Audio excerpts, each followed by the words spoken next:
Hello, everyone, and welcome to another episode of Tekken Tips Sundays, the show that I rarely record on a Sunday, with today being the exception.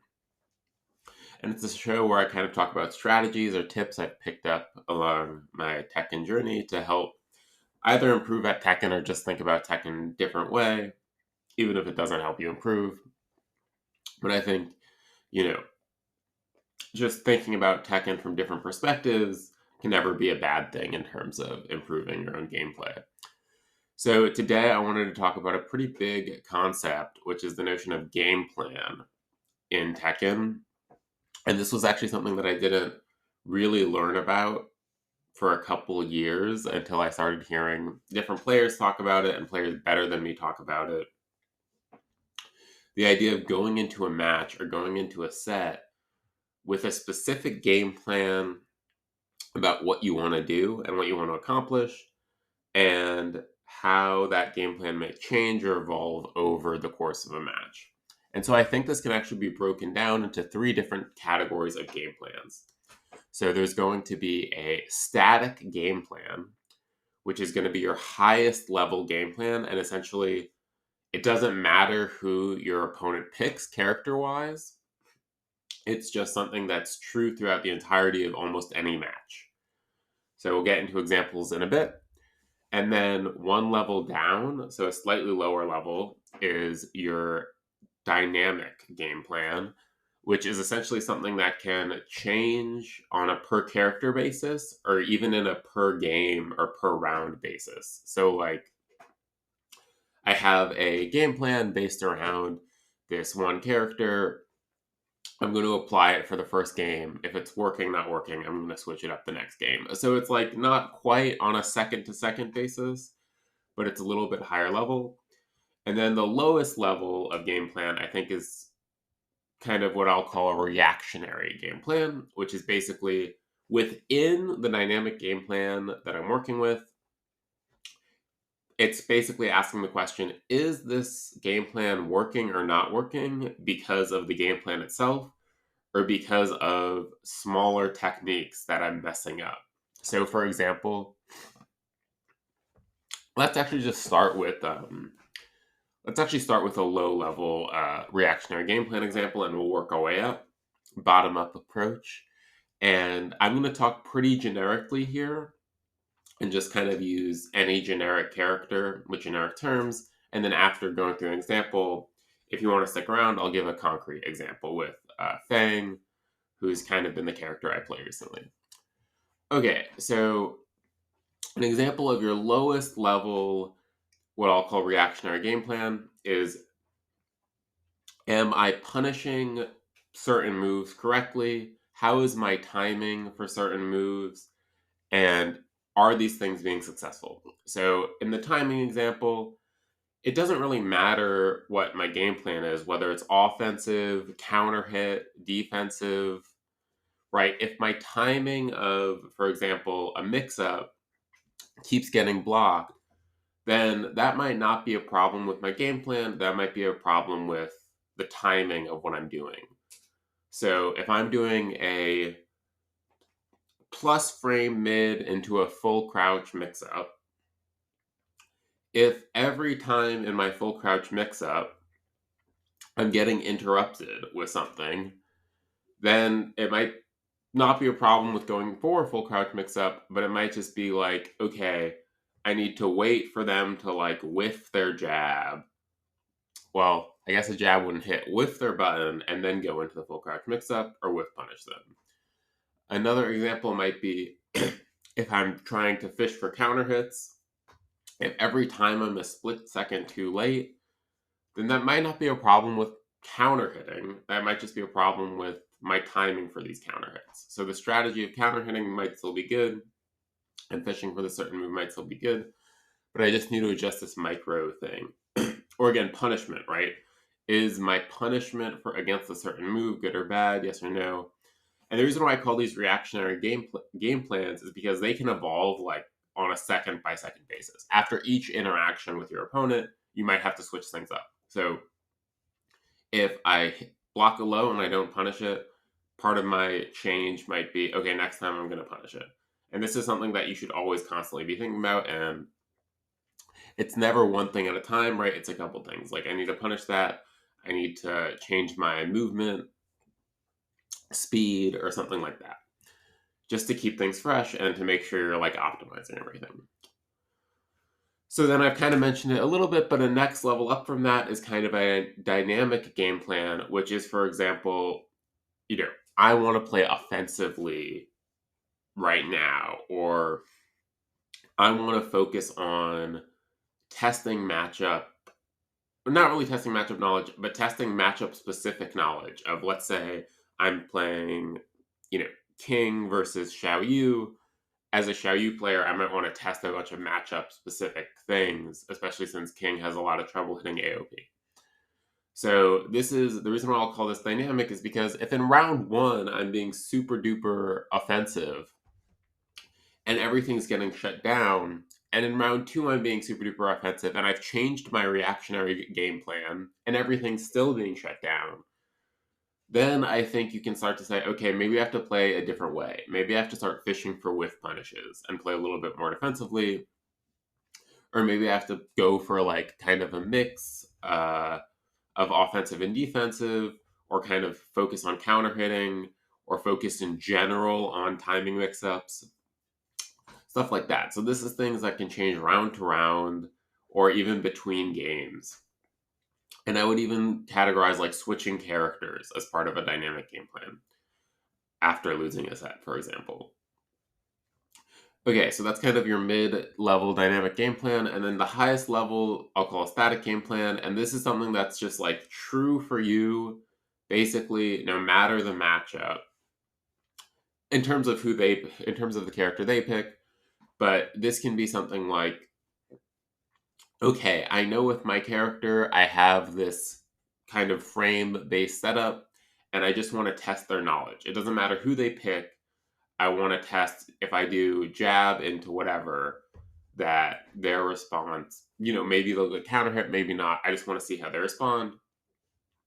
Another example of a static game plan is, okay, I need to focus on adaptation, right?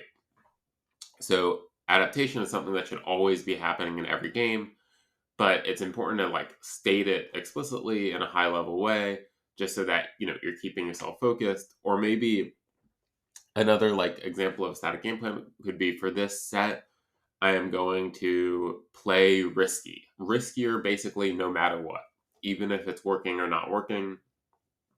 And I think the difference between like playing risky, for example, and playing super offensive or super defensive is you can play risky in basically any playstyle, right?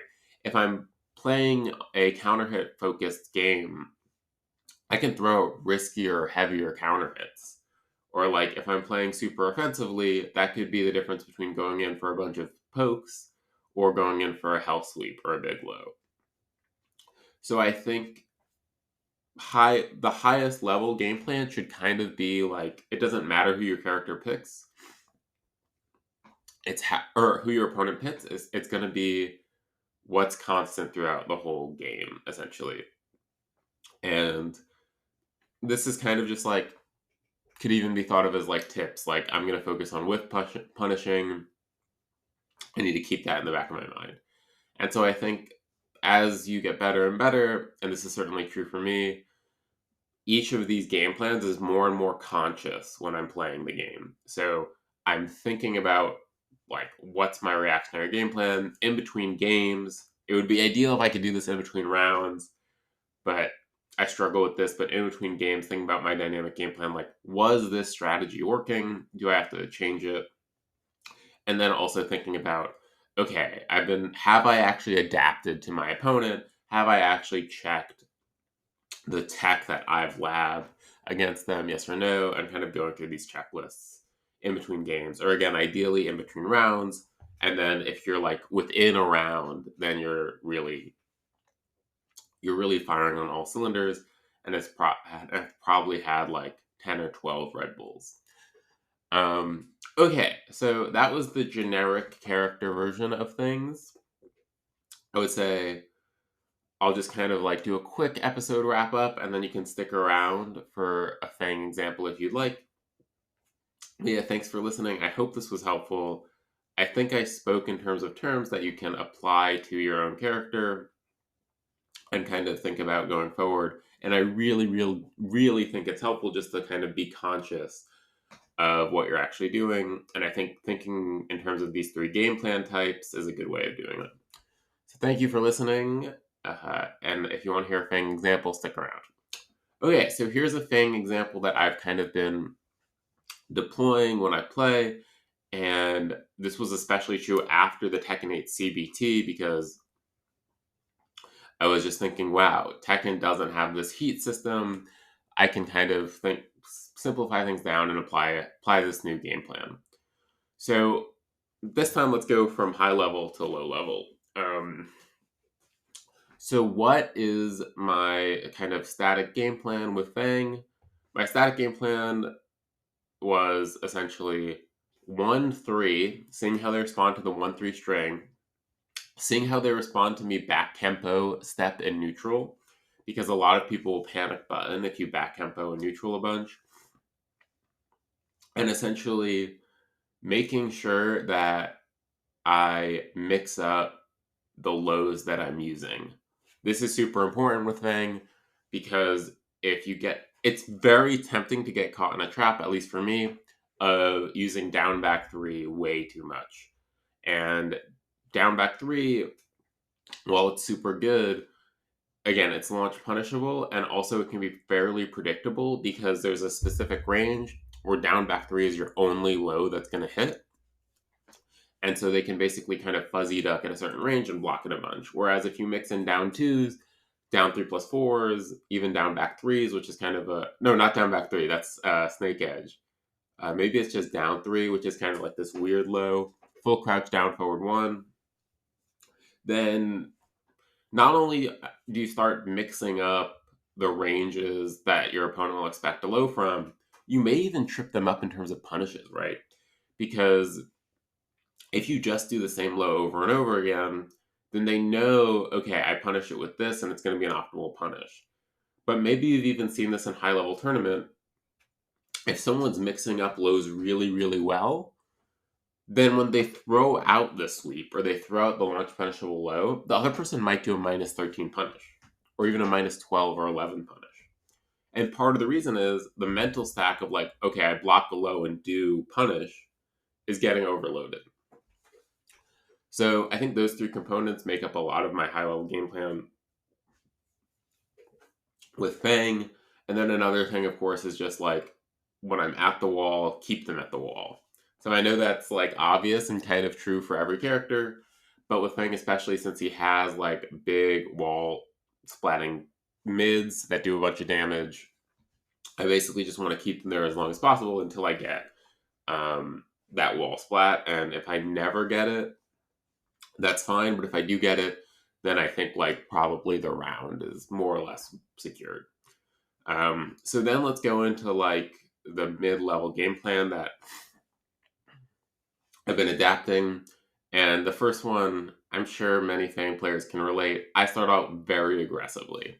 So I will start out with a heavy down back 3, down 2, fish hook, jab pressure, forward dashing, 1+2 throws, just like nonstop in your face. Because starting off with that game plan as Fang is basically really low risk, high reward. Because if they block stuff, most of what I'm doing is safe. And if they counter hit me, then, I got to change up my game plan. But if they don't and everything works out, then I've won the round in like 10 seconds, right? Because the poke damage just builds up so quickly. I don't even need a launch, right? The poke damage just builds up so quickly that after 10 seconds, you're like, oh, I'm at 80% health and I'm by the wall. So I'll pretty much start with a super offensive game plan and I'll start to evaluate, like, is this working? And is it working because the opponent isn't like adapting, or is it working because I'm just playing really well? And then if the opponent starts adapting, then before I totally shift my gears to like a defensive game plan or some other strategy, I'm going to say, okay, let me start mixing up my timing and just see how that goes. So now if I'm going to do down back 3 into, let's say, down forward 1 or while standing 4, instead of instantly doing that, I'm just going to wait half a second and then do while standing 4 and see if I get a counter hit. And if I get a counter hit, that means that I've kind of picked up some of their defensive options, like maybe a high counter hit move. I've been able to mix them up at least enough to keep up this offensive game plan. And then if that doesn't work and just nothing's hitting, then I'm like, okay, I'm not mixing up my offense well enough to defeat this person at the moment. You know, they might have gotten a read on me that I just don't know about. Let me try and shift things around. In which case I go pretty like back tempo step heavy. I basically do my best Nia Evo impression. And the best Nia Evo impression will kind of work out. Although going to like my static game plan, my whiff punishment with Fang is not the best. So a lot of things I'll whiff punish with shoulder when I could get like a hop kick, or with jabs when I could get a shoulder. So that game plan works out okay, but it's not as successful typically as my offensive game plan or as it would be with Law. So that's kind of something I'm working on. And then if that also fails, then I basically rely on the character specific knowledge that I know, which is basically, okay, what's my opponent doing that I can think of a counter for and that I know a counter for. And yeah, that's kind of, it's not so much a flow chart as much as this is what I'm thinking about in between rounds or during the match. And then reactionary game plan. I guess already brought up an example of like this down back 3 follow up change up, which is kind of this timing thing, or even like this whiff punishment idea. So if they're whiffing a huge move and I'm just shouldering it, if I could have like forward 3 forward launched it, then I got to change things up. But yeah, so that's kind of an example of how I've been thinking about things. I think it's really useful, not even to write it down, but to just like consciously think about it in your head while you're playing the game. Make sure you're always thinking, and if you're always thinking about stuff, you'll naturally adapt to your opponent. You don't have to think too much of like, am I adapting, yes or no? As long as you're thinking about these 3 game plans, then think good things should happen. And the faster you get at thinking about them, the smoother everything will be. And you might even cycle dynamic game plans like 3 times in one round, right? Offensive, defensive, counter hit, heavy, timing mix up heavy, like all within one round. And then, you're rolling. Okay, second outro. Thank you for listening. And I hope this helped. And thanks for, supporting the podcast, and have a good weekend.